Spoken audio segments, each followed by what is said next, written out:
I can't control my time travel. 1 second I could be washing my hands in the bathroom, and the next I'm just gone. Without any warning, I end up falling into random moments in the past or the future, completely unpredictable. But that's not even the worst part. Every time I jump through time, my clothes stay behind in the original timeline. So when I land somewhere new, the first thing I have to do is find something to cover myself with. Because of that, I constantly get mistaken for a thief and get tackled or arrested. I never fight back though. I know I could jump out of there at any moment anyway. But this uncontrollable ability, the unpredictability, and the constant problem with my clothes have been troubling me for a long time. But there's one thing that has never changed. Every person I meet during these time jumps is someone incredibly important to me. Over time, I started to realize something. Behind all this chaos and these seemingly random time jumps, there must be a reason. There has to be a special destiny connecting them all. One ordinary afternoon, when I was 36 years old, I triggered another time jump. This time, I landed in a quiet meadow, where I saw a little girl playing by herself. The moment I saw her, I recognized her. She was Claire Abshire, my future wife. But at this moment, she was only 6 years old. Looking at the little girl with braided hair and clear, innocent eyes, I felt a mix of emotions. I walked up to her and told her many things about the future. I even described what she would look like when she grew up. To prove that I was telling the truth, I told her that if she waited there long enough, she would see me disappear right in front of her eyes. Even though it was our first time meeting, this little girl felt a strange connection to the man who suddenly appeared before her. When we shook hands and said goodbye, my body slowly faded away like smoke, right in front of her. That moment stayed deeply in Claire's memory. After that, my time jumps seemed to have a fixed destination. I kept returning to that same meadow, back to young Claire, and Claire always kept our promise. Every time I arrived, she had already prepared a clean set of clothes for me. Sometimes she even brought a hot chicken leg. She would sit beside me and talk about everything in her life, her happiness and her worries. I would quietly listen and stay by her side. But there was something I could never tell young Claire. Are you married? Yes, I am.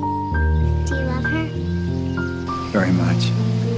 There was another person in my future. When Claire learned about that, she became upset. She thought the person she had been waiting for all this time already belonged to someone else. She lowered her head and quietly packed her things. I couldn't tell young Claire the entire truth. If I interfered with her life too early, it might change the path her future was supposed to take. This kind of companionship across time continued for 12 years. When Claire turned 18, I jumped back to that meadow again. But this time, something was different. I was troubled and no longer had the gentle smile I used to have. Claire noticed something was wrong immediately and kept asking me what happened. But I couldn't tell her. I couldn't explain to a girl who was full of hope for the future that I had been carrying pain and fear because of the tragedies I knew were waiting ahead. Maybe I sensed that this goodbye would last a long time, so I kissed Claire that day. It became her first kiss, and this time our goodbye lasted much longer. After that day, Claire never saw me on the meadow again. 2 years passed. Claire was 20 years old. In an ordinary library, she saw a familiar face. 2 years of longing and waiting came rushing back. She walked toward me, called my name, and her eyes slowly filled with tears, but I looked at her like a complete stranger. I was confused and could only politely tell her that I didn't know her, because at this point in my timeline, I hadn't met Claire yet. My memories of her didn't exist.